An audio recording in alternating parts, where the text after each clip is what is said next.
Well, hello everybody, this is DearMamaSal. It's Wednesday. Wet Wednesday. We knew that Wet Wednesday was coming,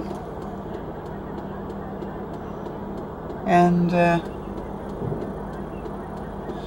it arrived overnight. On the positive side, you can almost hear the grass going, thank you, rain. Because the grass is pretty brown everywhere. Reminded me a bit of Africa. And it looks like there was quite a bit of rain. It doesn't look like it was a small sprinkle. It looks like it was quite a serious inch or so. I guess I'll hear when I listen to the news a little bit later on.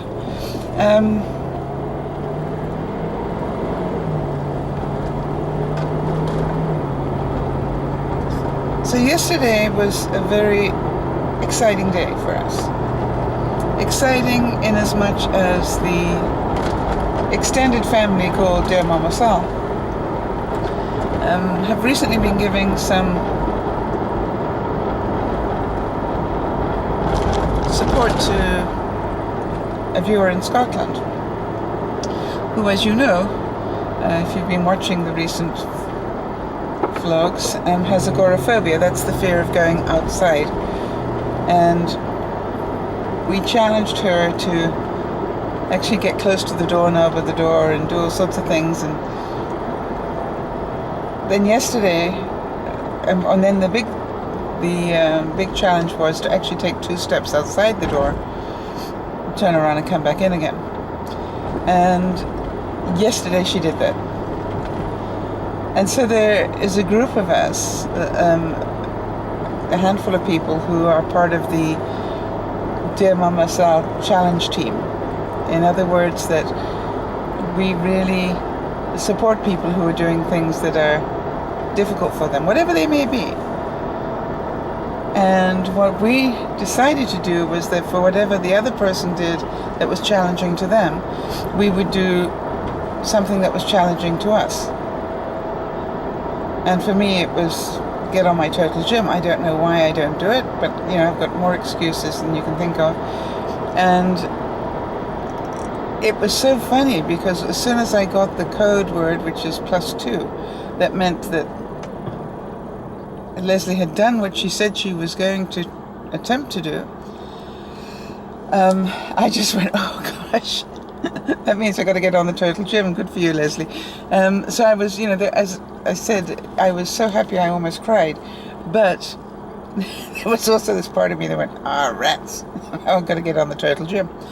And then my blood pressure went really strange yesterday. So much so that I left work a little bit early and came home and went straight to bed. I was asleep by 6 o'clock.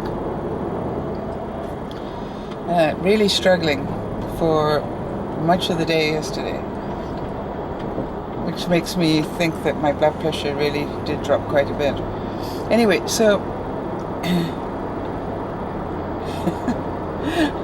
I of course got home, went straight to sleep, and then I woke up at about 9:30, somewhere in there, and the first thing that hit me was, you have to keep your commitment. Now you understand that feeling the way that I was about the last thing I wanted to do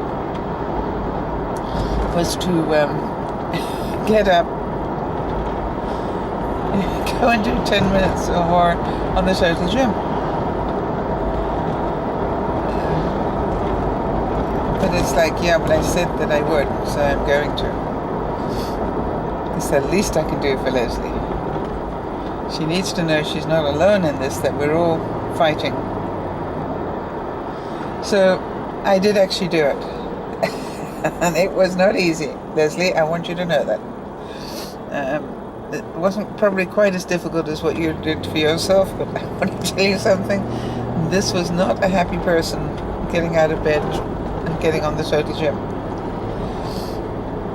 But it was worth it, because if you could do what you did, then I sure as heck could do what I did.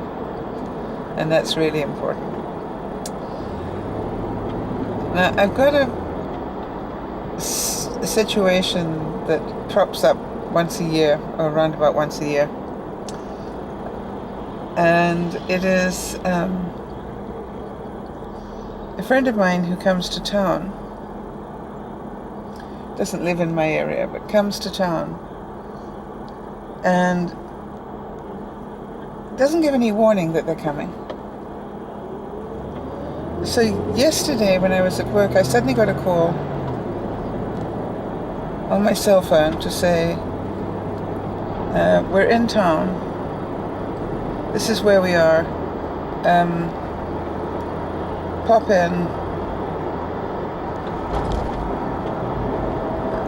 come tomorrow, or today, which was yesterday, or tomorrow for drinks, and then we go. Well, I want to tell you something.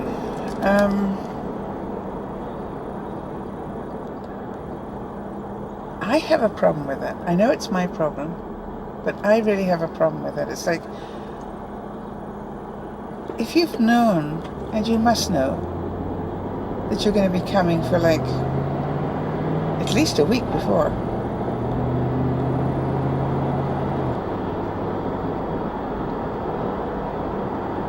it's just like, I don't know, all my, my week's pretty well planned.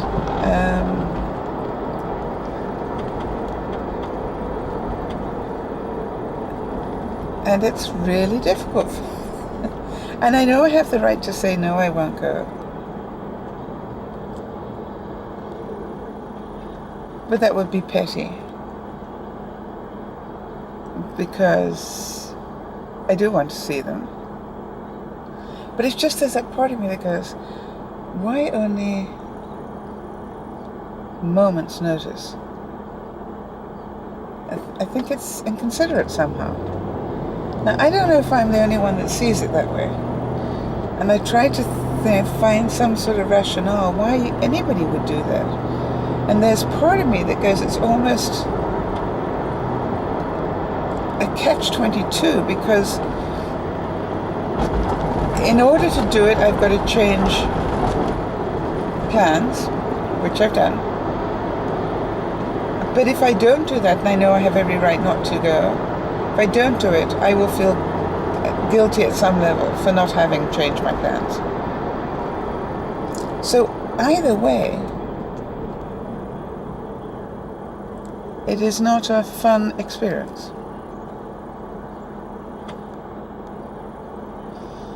Now, I know I need to take this event and stick it in a place in my mind and shut the door on it and just go, you made the decision to go, now go and enjoy it.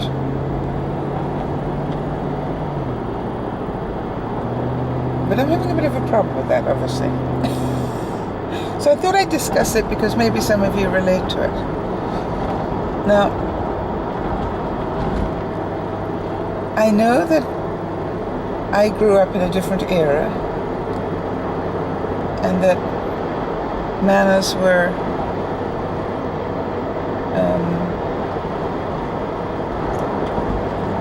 really drummed into me on a lot of levels, and I know that on a lot of levels I've also forgotten them or chosen not to keep to them, of which I'm not proud, but it's true.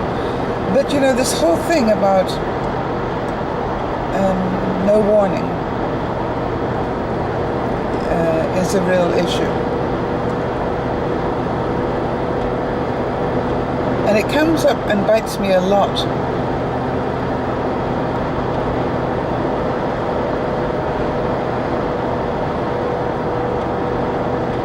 So there I have to question, is it my inflexibility?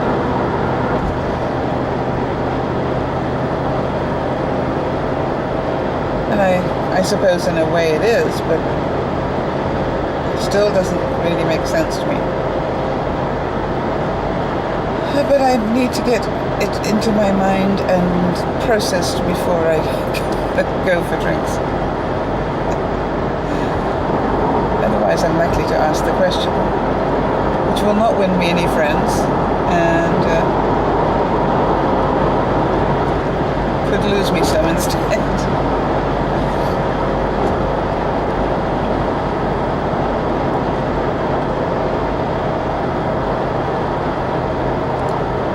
So I still feel exhausted today, and I just hope that I can pace myself well enough that I can make it through the day.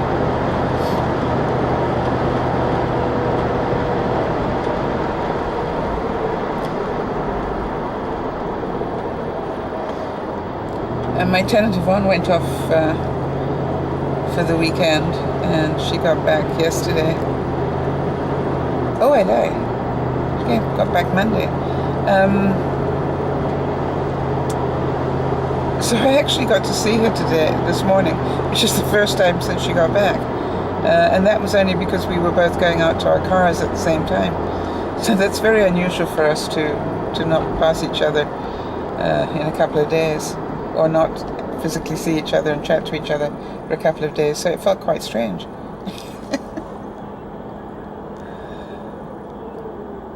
And she was busy watching the garden that we both love so dearly and have done nothing with this year.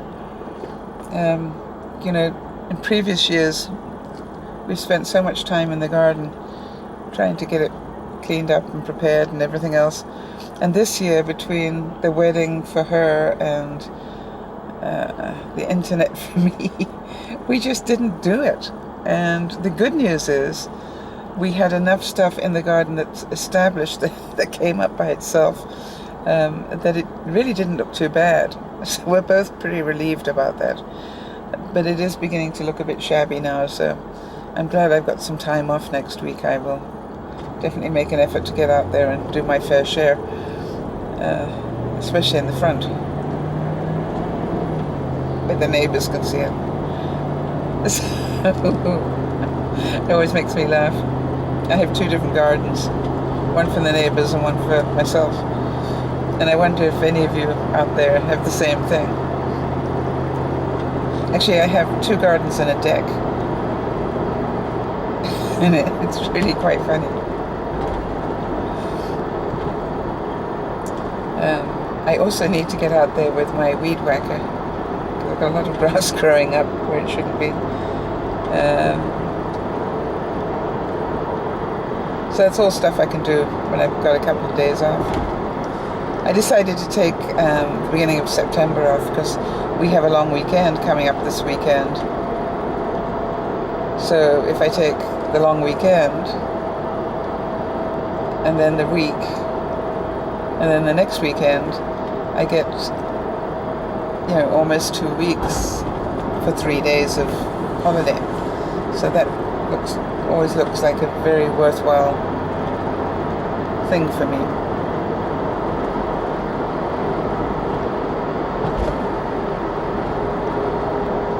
Well, I'm hoping that between one thing and another, by the time I get home tonight, I'm still going to have the ability to upload this video and get it to you. And when I get caught like this, I have a plan B, because I always try and have a plan B on things, and that is I will start getting it edited, and then I will fall asleep, and then I'll wake up 3 or 4 hours later and I'll do the next part of it, which is uploaded. And so there have been a couple of times in my life where I've had to do it that way. So if the video is late tonight, or very late, then you will, this is why. Life in the way.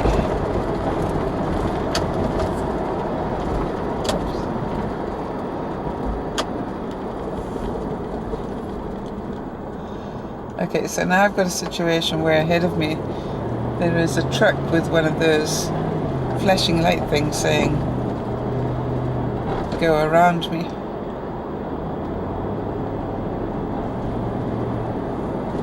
And then as I was watching it, the guy that was driving it got into the truck. So now you're not quite sure which lane to go in, because will he start driving off by the time you get to him or not? I decided not to risk that. I went around him anyway, and I was right. I like it when I'm right. So we're getting very close to the Kitty Winkies going back to school here, and from what I heard on the channel last night, it sounds like some of you have already gone back to school. In British Columbia, they go back next week, which means that the traffic will get heavier. That's the first thing you notice. And very soon after that, the weather changes dramatically. So it's actually the same as yesterday. I don't even have to click to find out. It's 16 degrees Canadian, and that makes it 61 American. So another sort of cool morning. Still very overcast, as you can probably see through the windows. But this is now socked in overcast. This is solid, not going anywhere stuff. I can't see that any wind's going to be shifting this easily today, because there isn't any wind, that is. So I don't know what sort of weather you're having on your side, but ours is definitely beginning to look like fall already, and I don't like that.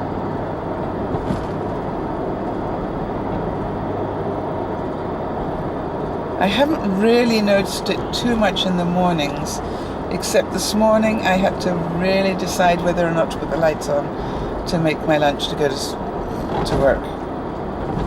And that's also another one of those, oh no. You know, when you have to start putting the lights on in the morning, then you know fall is definitely on the way. I don't mind fall. It's winter I don't like.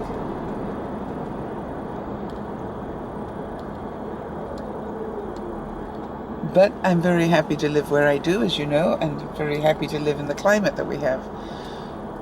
It just seems that this summer was incredibly quick, and I didn't get outside for much of it. I didn't do much entertaining this summer, where normally I would.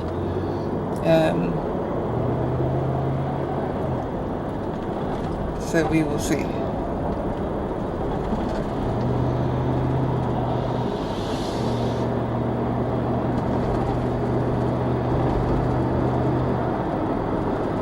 Maybe I'll start entertaining in the fall instead.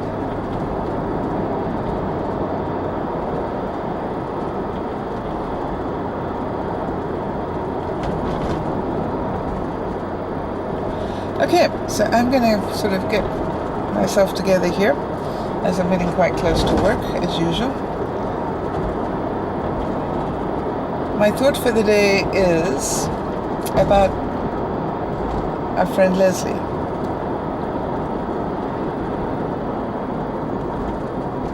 Who is it in your life that you could give a little support to, that it would make all the difference in their life?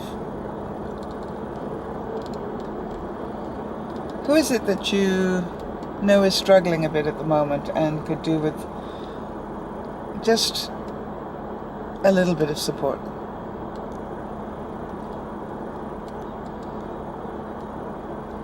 And, you know, it doesn't take much. It just takes that they know that you care enough to maybe phone or send a quick tweet or an email to say that you're thinking of them and just wanted to send them a hug. So my thought for the day is, who is that person that you're going to do that for today? Because as we saw with Lesley, just a little bit of support can create incredible action. And none of us want to be alone in these difficult things that we have to accomplish. Even if other people don't think they're difficult for us. That's why we haven't done them. And some of us sit in judgment and go, I can't believe the person hasn't done X, Y, and Z. I mean, it's really. And yet, we don't know what causes that procrastination. I've always believed everybody has a good reason for procrastinating. It's interesting sometimes to find out what those reasons are, and I normally do that. I try and find out what the reasons are, because it helps me understand what sort of support to give them to help them to stop procrastinating. So there's your thought for the day. Go and support somebody somehow. And then after you've done that, do something to support yourself. Because without a doubt, we deserve the support as well. And if we're lucky, we get it. And quite often, we're the last to ask for it. So it's a two-way trade. Do something for yourself as a reward. So here's Mama Sal giving you a virtual hug. Hope that you have a great day, morning, afternoon, whatever it is, wherever you are. Thank you for watching and for being who you are. And I will speak to you tomorrow. Bye for now.